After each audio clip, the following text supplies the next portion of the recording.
له اته ډوله کسانو سره د ناستې ولاړې پایلې. لومړی، څوک چې له شتمنو او رئیسانو سره ناسته ولاړه لري، غرور او تکبر به پکې پیدا شي.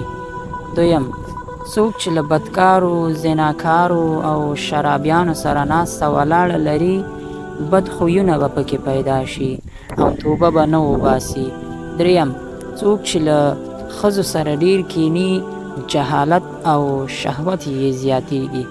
څلورم، څوک چې له ټوکمارو سره کینی، د لوبو او مسخرو مینه یې زیاتیږي.